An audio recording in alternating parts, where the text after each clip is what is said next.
The gospel lesson for today is from St. John's Gospel, the 10th chapter, beginning at the first verse. And Jesus is speaking. Truly I tell you, anyone who does not enter the sheepfold by the gate, but climbs in by another way is a thief and a bandit. The one who enters by the gate is the shepherd of the sheep. The gatekeeper opens the gate for him, and the sheep hear his voice. He calls his own sheep by name and leads them out. And when he has brought out all his own, he goes ahead of them, and the sheep know him because they know his voice. They will not follow a stranger, but they will run from him because they do not know the voice of strangers. Jesus used this figure of speech with them, but they did not understand what he was saying to them. So again, Jesus said to them, "Very truly I tell you, I am the gate for the sheep. All who came before me are thieves and bandits, but the sheep did not listen to them. I am the gate. Whoever enters by me will be saved and will come in and go out and find pasture. The thief comes only to steal and kill and destroy. I came that they may have life and have it abundantly." Here ends the gospel. I want to read a story to you written by a man named Jeff Friedman. I was on my way to a wedding a couple of years ago when I saw a crowd bustling about a person lying on the ground. I stopped my car and got out to see what was going on.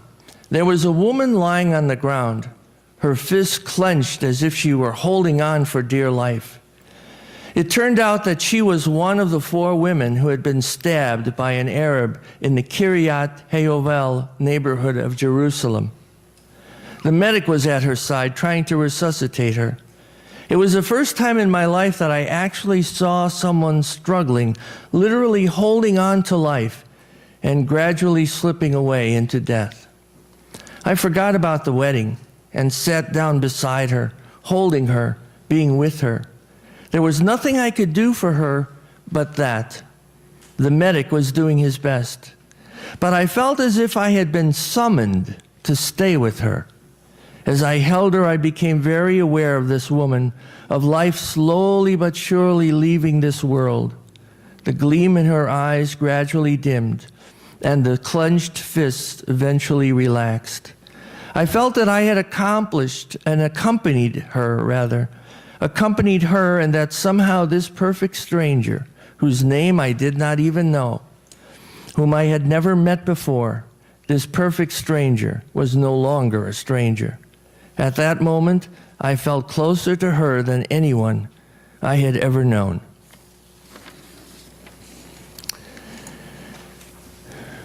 I was thinking about the word stranger, and obviously in the light of the gospel message, but also I've had discussions with people, and some issues about strangers and welcoming strangers had come up in the conversation. And I thought about our feelings that we have about strangers.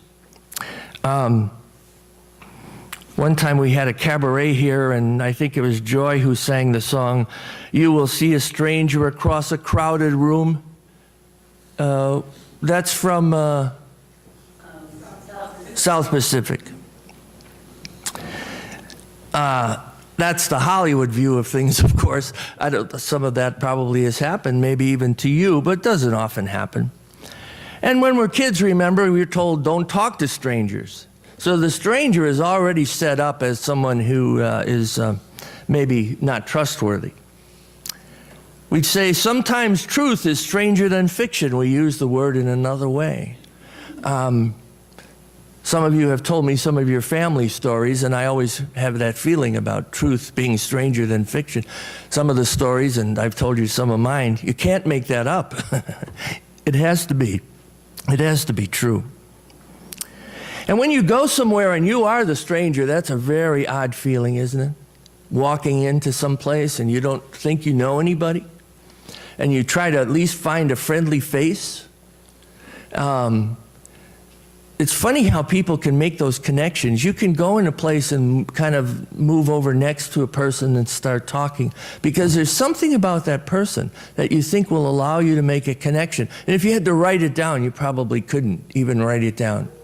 But there's something happening between the two of you, and that allows you to make that connection. Sometimes if you're the only one in the room who you think is a stranger, you look around and see someone else standing alone, don't you? And you think, well, if I'm alone and he's alone or she's alone, maybe I could go over and talk to that person. When you see a stranger in church, you wonder, well, why are they there? And what do they want? And where are they coming from? And are they interested in us? And what do they think of what they saw today? And all those other sorts of things. And some people, quite frankly, have trouble including strangers. They move away from strangers, and they're somewhat afraid of strangers. In the story I read by Jeff Friedman, he said, "This perfect stranger was no longer a stranger," speaking of the woman. "I felt closer to her than to anyone I had ever known." It's a difficult story. Difficult to think about holding a stranger who was dying. Difficult for you and I to picture ourselves in the place of this person comforting this dying woman. Many of you have comforted someone in your own family who has been dying. Many of you have sat at the bedside of a loved one who has died. Some of you have gone with a friend to the hospital and comforted that one because she is seeing or he is seeing someone dying. It takes a lot of courage and compassion, doesn't it? And I think about this man and I wonder, how did he have the courage and the compassion to do this? And he said, "I was summoned." To me, that means that somehow he heard God's voice, and that voice summoned him to that woman's side. A word about this. Sometimes we read these stories and we think, this must have been a very faithful person, of whatever religion.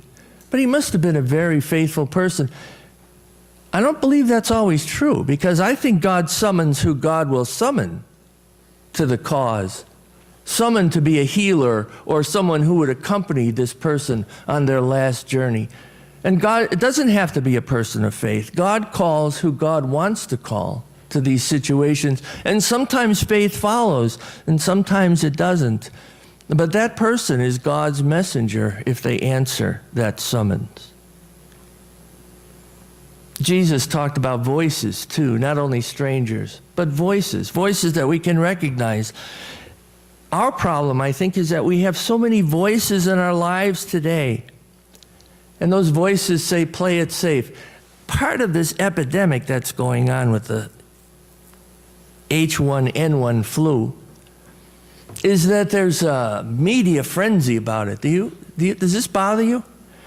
Somebody said to me, the first 10 minutes of the news, they only give us a half-hour news, and some of that is questionable.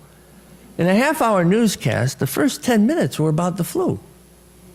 Now, we've been through flu stuff before, haven't we? It wasn't long ago we had sanitizing stuff out because there was some other thing going around, and we understand that. And we understand also that it is something to be careful about.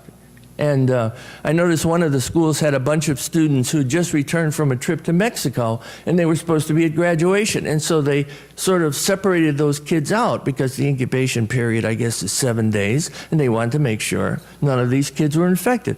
That was perfectly reasonable. But some of the other things that are going on are a bit much, and the voices are voices of fear. Be afraid of this.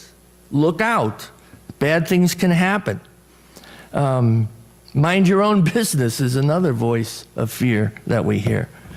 The TV show Monk, I don't know if you watch this, it's one of my favorite shows, but the song is, "It's a jungle out there."